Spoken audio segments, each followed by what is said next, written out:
உங்களுக்கு சரியான டைம் வேணுமா, இந்த ஜிஎம்டியை யூஸ் பண்ணாதீங்க, அதுவும் ஒரு ரூல் போட்டிருக்கா. UTC ಟೈಮನ್ನು ಯೂಸ್ ಮಾಡ್ಕೊಳ್ಳಿ ಅಂತ ಹೇಳಿದ್ರು. ಆದರೆ UTC ಟೈಮನ್ನು ಯಾವ ಸಾಫ್ಟ್ವೇರ್ದಲ್ಲೂ சொன்னதுக்கப்புறம் UTCன்னு ஒரு புதிய ஃபார்மேட் ஒன்று எடுத்துன்னு வந்தால் இந்த யூடியோகிக்கல ಅಂದಮೇಲೆ ಟೈಮ್ ಹೆಚ್ಚು ಕಡಿಮೆ ಇದ್ದಾಗ ಜಾತಕ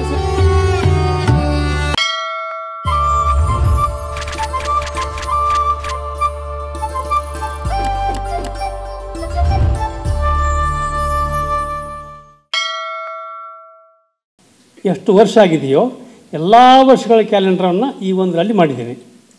ಅಂದರೆ ಅಲ್ಲಿಂದ ಇಲ್ಲಿಯವರೆಗೆ ನೀವು ವರ್ಷವನ್ನು ಹೇಳಿದರೆ ಅದರ ವರ್ಷ ಮತ್ತು ತಾರೀಖು ಹೇಳಿದರೆ ಅದರ ವಾರವನ್ನು ಇದರಲ್ಲಿ ಸುಲಭವಾಗಿ ನೋಡ್ಕೋಬಹುದು. இது சிருஷ்டி தொடங்கி இப்போது உள்ள வருடம் வரைக்கும் இருக்கிற கேலண்டர். அது 197 கோடி வருஷம் ஆயிருக்கு. சிருஷ்டியிலேருந்து இப்போ வரைக்கும் நமக்கு 197 கோடி வருஷம் ஆயிருக்கு. அந்த 197 கோடி சிருஷ்டினா இந்த உலகம் உருவானது அதுலேருந்து அந்த கேலண்டர். அது நீங்கள் அந்த வருஷம் மாதம் நாள் இதில் சொன்னீங்கன்னா அதோட வாரம் அதோட திதி இதெல்லாம் இதில் தெரிய வரும். ಇದರಲ್ಲಿ 2 ಭಾಗ ಇದೆ. ಇದು ಸಂವತ್ಸರ ನೋಡ್ಕೊಳ್ಳೋದಕ್ಕೋಸ್ಕರ ಈ ಭಾಗ. ಒಟ್ಟು 6000 ವರ್ಷಗಳ ಸಂವತ್ಸರವನ್ನು ನೋಡ್ಕೋಬಹುದು. இதில் 2 பாகம் இருக்குது. அதில் இந்த பாகன்ற வந்து 6000 வருஷம் ಸಂವತ್ಸರத்தை பார்க்கக்கூடிய ಭಾಗமாக இருக்குது. ಒಂದು ಉದಾಹರಣೆಯನ್ನು ತೋರಿಸ್ತೇನೆ. ಇಲ್ಲಿ 2001 ಅಂತಿದೆ. 1ರಿಂದ ತೊಗೊಂಡು ಹೋಗೋದಿಲ್ಲಿ 24 2024 ವರ್ಷ. ಇಲ್ಲಿ ಹಿಂದೆ ಬನ್ನಿ, 38 ನಂಬರ್ ಇದೆ. ಇಲ್ಲಿ ADಯಲ್ಲಿ 38 ನಂಬರ್ ಬಂದಿದೆ. ನಾವು ಇಲ್ಲಿ 38 ನಂಬರ್ಗೆ ಹೋಗೋಣ. ಕ್ರೋಧಿನಾಮ ಸಂವತ್ಸರ. இங்கே 2000 என்று இருக்கிறது. 2000லேருந்து கீழே வந்தால் ಇಲ್ಲಿ 2001 ಇದು. 2000லேருந்து 2001. ಹಾಂ, ಈಗ ನಾವು 14ನೇ ಇಸ್ವಿ 24ನೇ ಇಸ್ವಿ 24வது வருஷம். ಈ ಹಿಂದೆ ಬನ್ನಿ. இந்த லைனில் வந்தால் 38 ஒரு நம்பர் இருக்குது. இந்த 38 இந்த ಟೇಬಲರ್ ಕಾಲದಲ್ಲಿ ಇಲ್ಲಿ ADಯಲ್ಲಿ 38 ಬಂದಿದೆ. 38 ನೋಡ್ಕೋಬೇಕು. அந்த 38 என்னாவதுன்னு ಕ್ರೋಧಿ ಆಯಿತು. ಕ್ರೋಧಿ ವರ್ಷ ಉಂಟು. அதாவது ADயில் 38வது வருஷம். ADனா BC ನೋಡ್ಕೋಬೇಕಾದ್ರೆ ಇಲ್ಲಿ ಉಲ್ಟಾ ಹೋಗೋದು. BC பார்க்கணும்னா முதல்ல இருந்த கணக்கணிப்பது AD BCன்னு 2ஆக பிரிச்சிருக்கா வெஸ்டர்னர்ஸ். ஸோ அந்த ADயில் அந்த 28வது AD 38வது AD என்ன ವರ್ಷ என்ன ಸಂವತ್ಸರத்தில் இருக்குது அப்படின்றது இங்கே இருக்குது. ಈಗ 11 ಬರ್ತದೆ. ಇದು 11 ಅಂದ್ರೆ BC 2024ರಲ್ಲಿ ಈಶ್ವರನಾಮ ಸಂವತ್ಸರ ಬರ್ತದೆ. ಇನ್ನು ಇದರಲ್ಲಿ 2 ಭಾಗ. ಒಂದು BC ವರ್ಷಗಳಲ್ಲಿ ನೋಡೋದು, ಇನ್ನೊಂದು AD ವರ್ಷಗಳಲ್ಲಿ ನೋಡೋದು. இந்த கீழே இருக்கிற டேப்லெட் காலத்தில் 2 பாகம் இருக்குது. ஒன்று AD வருஷங்கள் பார்க்குறது, ஒன்று BC வருஷங்கள் பார்க்குறது. இந்த 2001ல் 24 பார்க்கணும். இங்கே இருக்குது. ಇದೆಲ್ಲ ಮಾಸத்தை குறிக்கக்கூடிய ನಂಬರ್ಗಳು. ಅದೆಲ್ಲ ವಾರಗಳನ್ನು ನೋಡೋದಕ್ಕೋಸ್ಕರ 7 ಟೇಬಲ್ ಮಾಡೀವಿ. ಇಲ್ಲಿ 1ನೇ ಕಾಲಮ್ನಲ್ಲಿ ಬಂದಿರೋದನ್ನು 1ನೇ ಟೇಬಲ್ ನೋಡ್ಕೋಬೋದು. இந்த டேபிளில் நீங்கள் மாதத்தை கண்டுபிடிச்சிட்டு அந்த மாதம் எந்த இதில் இருக்குன்றது இங்கே வரணும். இங்கே வந்தால் வாரங்கள் தெரிஞ்சிடும் நமக்கு. 22 ತಾರೀಕು இன்றைக்கி எப்படி மேட்ச் ஆகிறது அப்படின்னு காட்டலாம் நமக்கு. ಈ ಥರ ನೀವು ಯಾವ ಇವತ್ತು 197 ಕೋಟಿ ವರ್ಷದ ವಾರವನ್ನು ನೋಡ್ಕೋಬೋದು. இந்த மாதிரி 197 ಕೋಟಿ ವರ್ಷದ ಇதை பார்த்துக்கலாம், ವಾರಗಳ பார்த்துக்கலாம். இங்கே ಇನ್ನು ಕ್ಯಾಲೆಂಡರ್ ಇತಿಹಾಸದಲ್ಲಿ ಕೆಲವು ಮಾರ್ಪಾಟು ಮಾಡಿದ್ದಾರೆ. ಅದನ್ನು ಹೇಳ್ತೀನಿ, ಮುಂದೆ 5 ನಿಮಿಷ ಹೇಳ್ತೀನಿ. ಶ್ರೀರಾಮ ಅವತಾರ ಮಾಡಿದ್ದು ಕೇವಲ 7000 ವರ್ಷಗಳ ಹಿಂದೆ ಅಂತ ಸಾಫ್ಟ್ವೇರ್ ಮೂಲಕ ನಾವು ಜಾತಕ ತೆಗೆದೀವಿ ಅಂತ ಹೇಳ್ತಾ ಇದ್ದಾರೆ.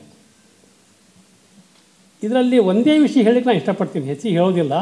ಒಂದೇ ವಿಚಾರ, ನೀವು ಯಾವುದೇ ಜಾತಕ ತೆಗೀರಿ, ಯಾವುದೇ ಜಾತಕ ಇವತ್ತಿಂದ ಮೊದಲು ಮಾಡಿಕೊಂಡು ಎಷ್ಟು 1000 ವರ್ಷ ಆದರೂ ಹೋಗ್ರಿ, ಸಾಫ್ಟ್ವೇರ್ ಮೂಲಕ ತೆಗೆಯಲಿಕ್ಕೆ ಹೋದರೆ ಯಾವ ಜಾತಕವೂ ಸರಿಯಾಗಿ ಬರೋದಿಲ್ಲ.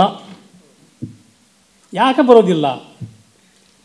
ಒಂದು ಜಾತಕವನ್ನು ತೆಗಿಬೇಕಾದರೆ ವರ್ಷ, ತಿಂಗಳು, ವಾರ, ಆಮೇಲೆ ತಾರೀಖು, ಟೈಮು 5 ಸರಿಯಾಗಿರಬೇಕು. ಇವುಗಳಲ್ಲಿ ಒಂದು ಉದಾಹರಣೆ ಕೊಟ್ಬಿಡ್ತೀನಿ ಅಷ್ಟೇ, ನಿಮಗೆ ಹೆಚ್ಚಿಗೆ ಬೇಡ. ಇದೆಲ್ಲ ಇಂಟರ್ನೆಟ್ನಲ್ಲಿ ಹಾಕಿದ್ದೀವಿ, ಅದನ್ನು ಅಲ್ಲಿ ನೋಡ್ಕೋಬೋದು. ಟೈಮ್ ತಪ್ಪಿದೆ ಅಂತ ಮೊದಲನೇದಾಗಿ ನಾವೇನು ಈ ಸಾಫ್ಟ್ವೇರಲ್ಲಿ ಯೂಸ್ ಮಾಡ್ತೀವಿ, ಆ ಸಾಫ್ಟ್ವೇರ್ನಲ್ಲಿ ಇರುವಂತಹ ಟೈಮ್ ಏನು ಫೀಡ್ ಮಾಡಿದ್ದಾರೆ ಅದು ಸರಿಯಾಗಿಲ್ಲ. ಆದರೆ ಘಟಿಕಾಫಲ ಹಾಕಿದ್ರೆ ಬರುತ್ತೆ, ಅದು ನೆನಪಿರಲಿ. ಏನು ತಪ್ಪು ಮಾಡಿದ್ದಾರೆ? ಜಗತ್ತಿನಲ್ಲಿ ಈಗ ನಾವು ಯೂಸ್ ಮಾಡ್ತಾ ಇರೋದು ವಿದೇಶಿಗಳದ್ದು 3 ಥರದ time. Greenwich mean time GMT. ಎರಡನೆಯದು ಆಯಾ ದೇಶದ ಸ್ಟ್ಯಾಂಡರ್ಡ್ ಟೈಮ್. ಈಗ ಇಂಡಿಯಾದ್ದು ISD, ಇಂಡಿಯನ್ ಸ್ಟ್ಯಾಂಡರ್ಡ್ ಟೈಮ್. ಇನ್ನೊಂದಿದೆ UTC, coordinated universal time. 3 time ಇವೆ. ನಾವು GMTಯನ್ನು ತಗೊಳ್ಳೋದು ಯಾಕೆ ಅಂತಂದರೆ, ಅಲ್ಲಿ ಯಾವ ಟೈಮ್ ಇದೆಯೋ ಅದನ್ನು ಎಲ್ಲ ದೇಶಗಳನ್ನು ಹೊಂದಿಸ್ಕೋಬೇಕು ಅಂತ. ಇದನ್ನು ರೂಲ್ಸ್ ಮಾಡಿದವರು ಬ್ರಿಟಿಷರು, ನೆನಪಿರಲಿ. 1850ರಲ್ಲಿ ರೂಲ್ಸ್ ಮಾಡಿದ್ರು ಇದನ್ನು ಮಾಡಿ ಈ ಟೈಮನ್ನು ಇಡೀ ಪ್ರಪಂಚದಲ್ಲಿ ಎಲ್ಲರೂ ಯೂಸ್ ಮಾಡ್ಬೇಕಂತ ಹೇಳಿಬಿಟ್ರು. ಗ್ರೀನ್ವಿಚ್ ಅಂದರೆ ಎಲ್ಲಿದೆ ಗೊತ್ತಾ ನಿಮಗೆ? ಲಂಡನ್ನಿನ ನದಿಯ ದಂಡೆಯಲ್ಲಿರುವಂಥ ಒಂದು ಏರಿಯಾ ಅದು. ಈಗ ಚೆನ್ನೈಯಲ್ಲಿ ಟ್ರಿಪ್ಲಿಕಿನ್ ಹೇಗದ ಆ ತರಹ ಅದೊಂದು ಗ್ರೀನ್ವಿಚ್ಚು. ಅಲ್ಲಿ ಯಾವ ಟೈಮ್ ಇದೆಯೋ ಆ ಟೈಮನ್ನು ನಾವು ಯೂಸ್ ಮಾಡ್ಬೇಕಂತೆ. ಸರಿ ಆಯಿತು, ಹೋಗಲಿ. ಆ ಟೈಮ್ ಸರಿ ಇದೆಯಾ? ಅದೂ ಇಲ್ಲ. ಯಾಕಿಲ್ಲ ಅಂತಂದರೆ 1925ರಲ್ಲಿ ಅವರೇ ಒಂದು ರೂಲ್ಸ್ ಮಾಡ್ತಾರೆ, ಬ್ರಿಟಿಷರೇ ಮಾಡಿದ ರೂಲ್ಸು. ಏನಂದರೆ, ನಿಮಗೆ ನಿಖರವಾದ ಟೈಮ್ ಬೇಕಾಗಿತ್ತು ಅಂತಂದರೆ GMT யூஸ் ಮಾಡಬೇಡ್ರಿ. சாஃப்ட்வேர் மூலியமாக நம்ம ஜாதகத்தை கணிக்கவே முடியாதுன்றார். ஏன் அப்படின்னா சாஃப்ட்வேர்லாம் பயன்படுத்துறது GMTன்னு சொல்லிட்டு கிரீன்விச் மீன் டைம். அந்த கிரீன்விச் எங்கே இருக்குன்னா லண்டனில் ஒரு நதிக்கரையில் இருக்கிற ஊர். அந்த ஊரை பிரகாரம் உலகமே ஃபாலோ பண்ணணும் அப்படின்னு ரூல் போட்டுட்டாங்க. இது 1850ல் இப்படி ரூல். அப்புறம் அந்த பிரிட்டிஷ்காரனே 1920ஸில் உங்களுக்கு சரியான டைம் வேணுமா, இந்த GMTயை யூஸ் பண்ணாதீங்க, அதுவும் ஒரு ರೂಲ್ போட்டிருக்கா. ಇದನ್ನು ಯಾಕೆ ಮಾಡಬಾರ್ದು? ಅದಕ್ಕೊಂದು ಕಾರಣ ಕೊಟ್ಟವರು. GMT ಯೂಸ್ ಮಾಡಬೇಕಂದ್ರೆ ಆ ನದಿಯ ತೀರದಲ್ಲಿರೋ ಜಾಗ ನೆತ್ತಿ ಮೇಲೆ ಸೂರ್ಯ ಬಂದಾಗ ನೋಡ್ಬೇಕು ಅದನ್ನು. ಆದರೆ ಈ ಸೂರ್ಯನ ಒಂದು ಭೂಮಿ ತಿರುತ್ತಲ್ಲ, ಅದು ಭೂಮಿ ಸೂರ್ಯನ ಸುತ್ತ ತಿರುಗುವಾಗ ಈ ಚಳಿಗಾಲ ಮಳೆಗಾಲ ತನ್ನ ಕಕ್ಷೆಯಲ್ಲಿ ಸ್ವಲ್ಪ ದೂರ ಹೋಗುತ್ತೆ, ಸ್ವಲ್ಪ ಕಡಿಮೆ ಬರ್ತದೆ. ಇದರ ಆಧಾರದ ಮೇಲೆ ಅವರು ಕ್ಯಾಲ್ಕುಲೇಷನ್ ಮಾಡಿಕೊಂಡ್ರು. ಸರಾಸರಿ ಎಷ್ಟು ಅಂತಂದರೆ 16 ನಿಮಿಷ ವ್ಯತ್ಯಾಸ ಬರ್ತದೆ. ಅಂದರೆ 16 ನಿಮಿಷ ನಂತರನೂ ಇರ್ಬೋದು, 16 ನಿಮಿಷ ಮೊದಲು ಇರ್ಬೋದು. 16 நிமிஷம் முன்ன பின்ன இருக்கும் அப்படின்னு அவங்களே சொல்லிட்டு இருக்கா. எந்த ஸ்டாண்டர்டை வந்து உலகம் ஃபுல்லாக நீங்கள் ஃபாலோ பண்ணுன்னு சொல்கிறாலோ அவளே சொல்கிறான், இது 16 நிமிஷம் முன்னாடி போகலாம், 16 நிமிஷம் அப்புறம் வரலாம் அப்படின்னு. ಇದ್ರ ಸಲುವಾಗಿ ನೀವು ಇದನ್ನು ಯೂಸ್ ಮಾಡಬೇಡಿ ಅಂತ ಹೇಳಿ ಅವರು ಅದನ್ನು ಯೂನಿವರ್ಸಲ್ ಅದು UTC ಟೈಮನ್ನು ಯೂಸ್ ಮಾಡಿಕೊಳ್ಳಿ ಅಂತ ಹೇಳಿದರು. ಆದರೆ UTC ಟೈಮನ್ನು ಯಾವ ಸಾಫ್ಟ್ವೇರ್ದಲ್ಲಿಯೂ ಹಾಕಿಲ್ಲ. இதை யூஸ் பண்ண வேணாம் அவங்க சொன்னதுக்கப்புறம் UTCன்னு ஒரு புதிய ஃபார்மேட் ஒன்று எடுத்துன்னு வந்தால் இந்த UTC எந்த சாஃப்ட்வேரும் ಉಪಯೋಗಿಕಲ್ಲ. ಅಂದಮೇಲೆ ಟೈಮ್ ಹೆಚ್ಚು ಕಡಿಮೆ ಇದ್ದಾಗ ಜಾತಕ ಸರಿ ಹೇಗಾಗುತ್ತೆ? ಟೈಮ್ ಮುನ್ನ ಪಿನ್ನ 16 ನಿಮಿಷம் ಮುನ್ನ ಪಿನ್ನ ಇರುತ್ತಪ್ಪ ಜಾತಕ எப்படி ಸರಿಯಾಗಿ ಹುಡುಗು? ಇನ್ನೊಂದು ಕ್ಯಾಲೆಂಡರ್ ಇತಿಹಾಸದಲ್ಲಿ ಇನ್ನೊಂದು ತಪ್ಪು ಮಾಡಿದ್ರು ಅವರು. ಏನಂದರೆ ಟೈಮ್ ಅದು ಬಿಡಿ, ತಿಂಗಳು ವಾರ ತಾರೀಕು ಯಾವುದೂ ಬರೋದಿಲ್ಲ, ಹಂಗೆ ಮಾಡಿಬಿಟ್ಟಾರೆ. ಎಲ್ಲ ವರ್ಷಗಳಲ್ಲಿ ನಾವೇನು ಮಾಡ್ತೇವೆ, 365 ದಿವಸ ಅಥವಾ 366 ದಿವಸ ನೋಡ್ತೀವಿ ಲೀಪ್ ಇಯರ್ ಇದ್ದಾಗ. ಆದರೆ 445 ದಿವಸ ಒಂದು ವರ್ಷ ಇದೆ, ಅದು BC 45. BC 45ல் இப்போ நமக்கு தெரியும் 365 நாள் வரும் ஒரு வருஷத்தில், இல்லை 366 நாள் வரும் லீப் இயராக இருந்தால். ஆனால் BC 45ல் 445 நாள் இருக்கிற ஒரு கேலண்டர் இருக்குது, ಅವಳೇ பண்ணியிருக்கா, ವೆಸ್ಟರ್ನರ್ಸೇ பண்ணியிருக்காங்க. ವರ್ಷ ಅಷ್ಟು ಕ್ಯಾಲೆಂಡರ್. ಇದರಿಂದ ಏನಾಗ್ತದೆ, ಸಾಫ್ಟ್ವೇರ್ನಲ್ಲಿ ಎಣಿಸುವಾಗ BC 45 ಹಿಂದೆ ಹೋಗಿಬಿಟ್ಟು ಅಂತಂದರೆ ಆ 445 ದಿವಸದ ಬದಲು 365 ಗುಣಿಸ್ತದೆ.